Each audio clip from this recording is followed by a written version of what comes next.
What if you were being watched, right now?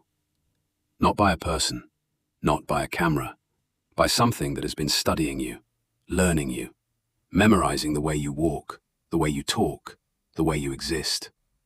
What if the thing outside your window wasn't trying to get in, because it didn't need to, because it already knew everything about you, because it had been watching for centuries? Now imagine this. You're driving through a forest in Ireland.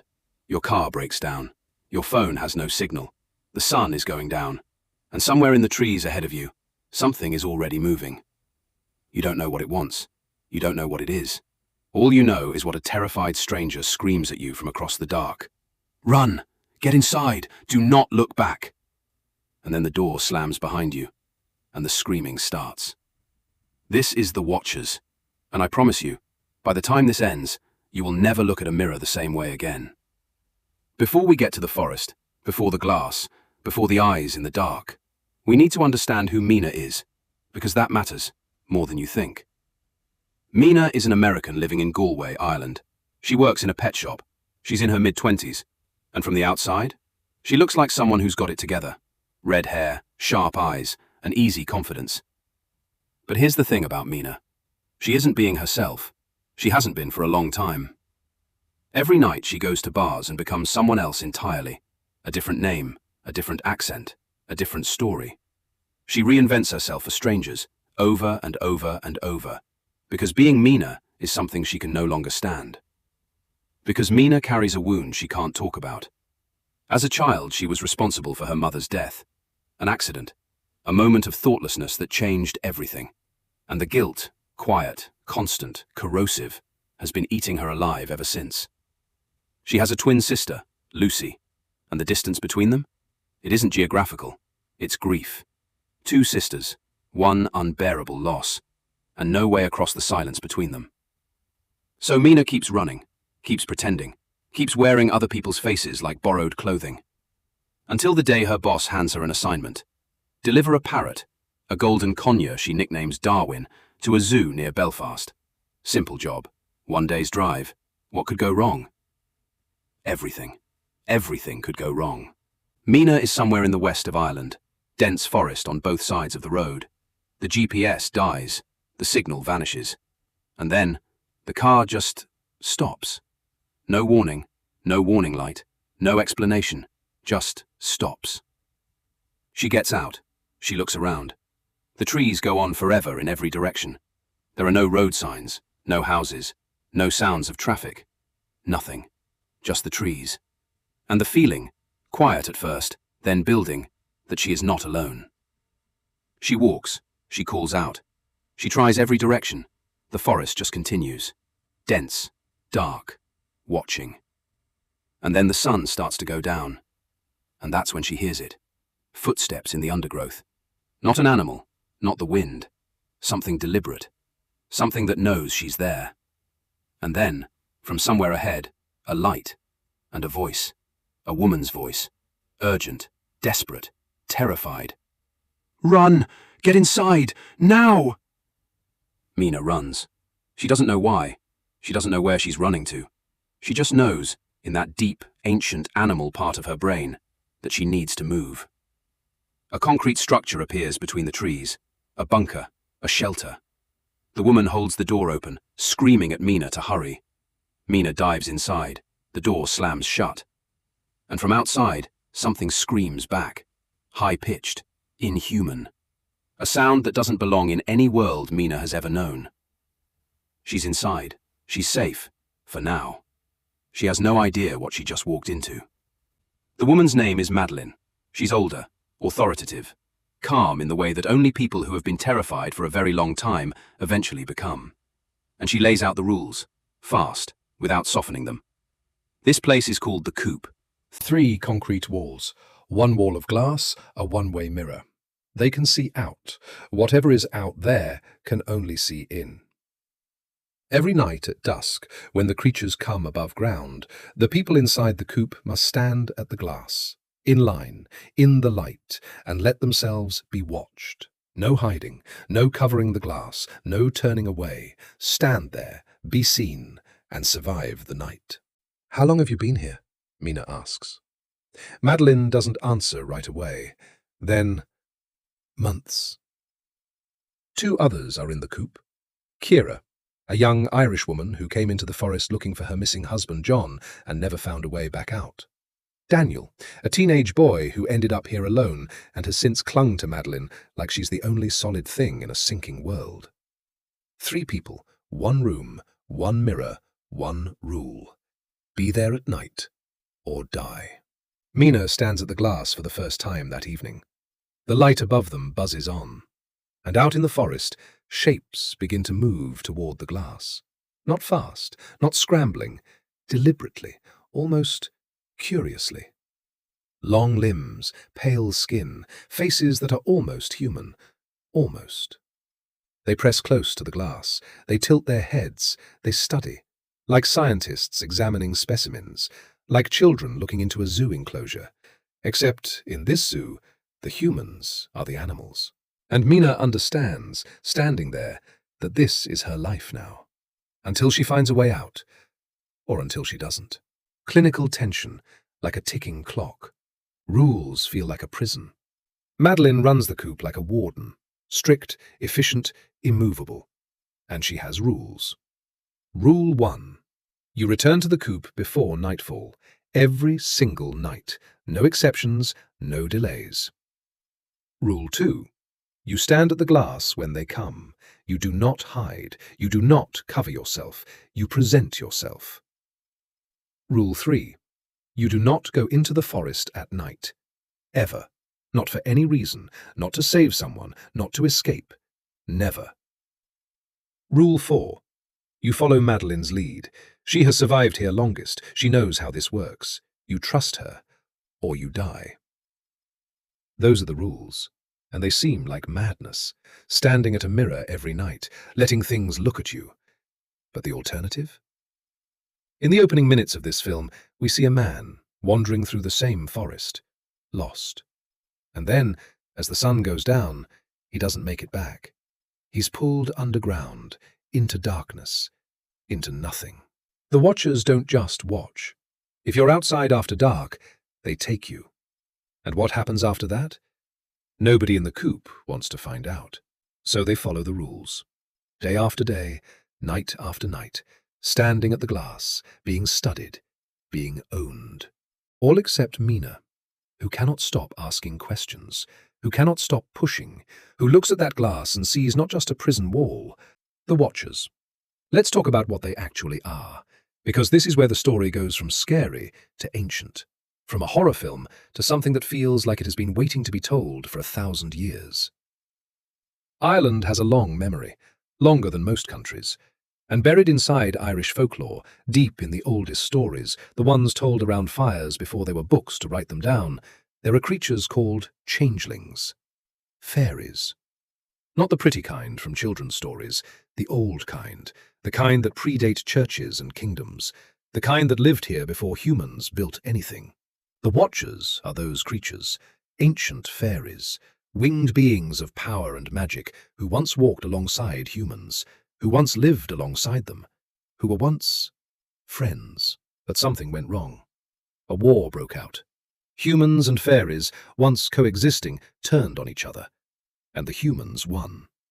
The fairies were stripped of their wings, driven underground, banished to the burrows beneath this forest, imprisoned in the dark, forever.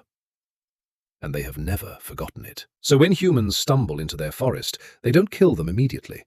They study them, they watch them, they memorize them. Because the Watchers can shapeshift, they can mimic, they can learn a human face and become it with perfect accuracy. They are not monsters hunting prey. They are prisoners trying to understand the species that locked them away. And that understanding, that distinction, changes everything about what the Watchers actually want. They're not trying to kill Mina, they're trying to become her.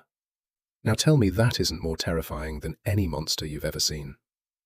Days pass inside the coop, and Mina doesn't just survive, she observes. Because that's what Mina does. That's who she is beneath all the borrowed identities and the bar hopping and the running away. She watches. And she starts to notice things. The Watchers don't just approach the glass randomly, they are systematic. They come to the same spots, They study the same people. They tilt their heads at the same angles, as if they're taking notes. She notices that Darwin, the parrot, agitates them. Birds bother the watchers in a way nothing else does. She notices that Madeline, calm, controlled, knowledgeable Madeline, seems to know things she shouldn't. Little things, specific things, things about the watcher's behavior that go beyond months of observation. Something is wrong with Madeline. She doesn't know what yet, but she knows. Mina finds it, a hidden hatch beneath the floor of the coop, a trap door leading down into an underground study. Nobody knew it was there, or, and this matters, somebody did know and said nothing. The four of them descend, and what they find changes everything. Professor Rory Kilmartin, his name is on everything: notebooks, equipment, video diaries. Kilmartin was a researcher, an academic, a man who came to this forest not by accident, but on purpose. He came to study the watchers. He built the coop. He designed the mirror. He devised the rules. And on the videotapes, recorded alone in this bunker, clearly unravelling, he tells everything he found. The watchers are ancient fairies, changelings, trapped underground since the war with humanity. They watch humans because they want to become humans. They want to learn the form well enough to escape the forest, to walk among people, undetected. Kilmartin spent years here, willingly at first, then not. He sacrificed people, let them be taken, to buy himself time to study. And in those tapes, his voice breaks when he says it, because he knew what he was doing. He knew exactly what those sacrifices cost. But here's what Kilmartin left for whoever found this place: a map, a way out, a boat, hidden at the edge of the forest, and one final clue. Use the bird. Birds can navigate. Birds know where the forest ends. Darwin, the little golden parrot Mina has been carrying this entire time, is the compass that can lead them home. They have a plan, finally. After all this time, they have a plan. But plans in places like this, in forests like this, never go smoothly. They move at dawn, the only safe time. The watchers underground during daylight, 4 people, 1 parrot, 1 shot at this. Darwin leads them, instinct and biology doing what no human compass could. The bird knows which way is out, and they follow, through roots and mud and fog so thick you could taste it, running, stumbling, pushing forward. Madeline guides them to a sacred stone, an ancient rock at the heart of the forest.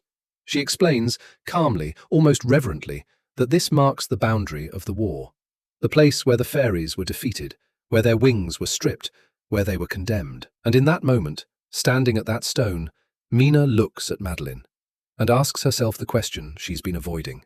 How does she know that? How does she know any of this? But the boat is close, and something is stirring below the earth.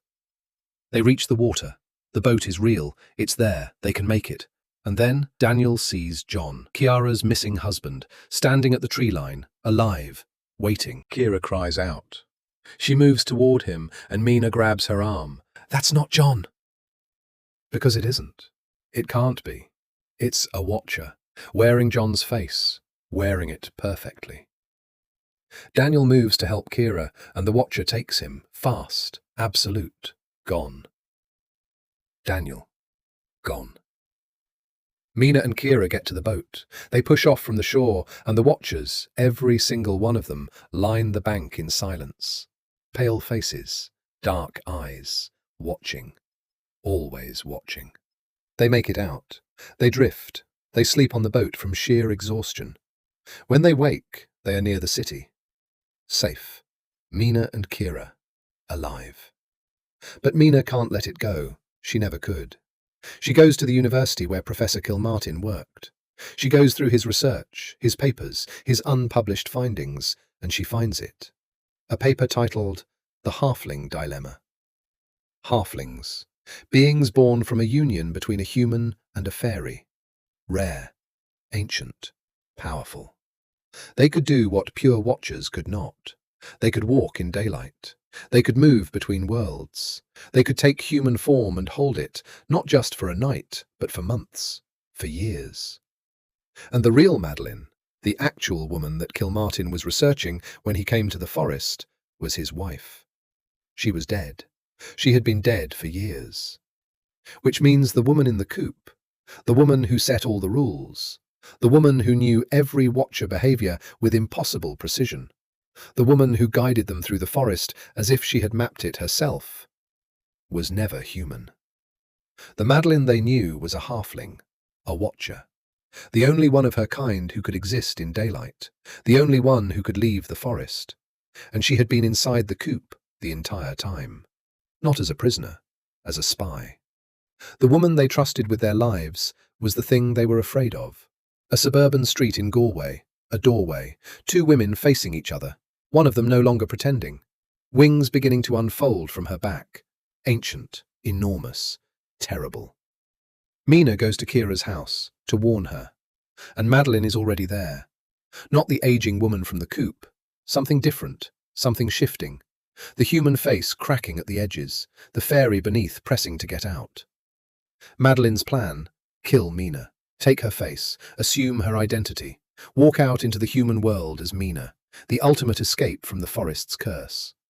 She is close. She is so close. But then Mina does something that nobody, not Madeline, not the Watchers, not any ancient creature who has studied humanity for centuries, expects. She doesn't fight. She doesn't run. She talks. She tells Madeline the truth, that Madeline is a halfling, half-human, which means she isn't just a creature of the dark. She isn't just a prisoner of the forest. She isn't just ancient rage and grief wrapped in borrowed skin. She is something else entirely. She can choose. She can choose the human half. She can choose something other than revenge, something other than hatred. She doesn't have to become Mina. She can just be Madeline. And Madeline, who has lived for centuries, who has watched and studied and mimicked and deceived, hesitates. And then the wings come out, enormous, ancient. The wings that were taken from her kind hundreds of years ago, grown back in her alone because of her halfling blood. And she flies, up, out of the city, into the sky, free. For the first time in her existence, Kira wakes up. Mina stands in the doorway looking at the sky, and somewhere up there, a shape disappears into the clouds. Mina does what she should have done years ago. She goes to her sister. Lucy, the twin she abandoned in grief.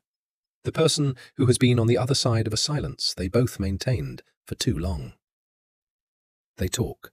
Not about the forest, not about the Watchers, about their mother, about the accident, about the guilt that Mina has carried every single day for a decade.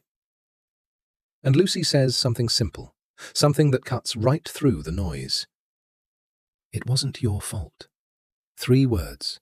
And the person Mina has been performing for strangers in bars, the borrowed identities, the different names, the running, all of it starts, finally, to loosen. She doesn't have to be Caroline. She doesn't have to be anyone but Mina. And then, in the film's final moments, across the road, standing very still, watching her, just watching. Mina stares back. And the child, very slowly, smiles. And the face shifts, just barely, just enough,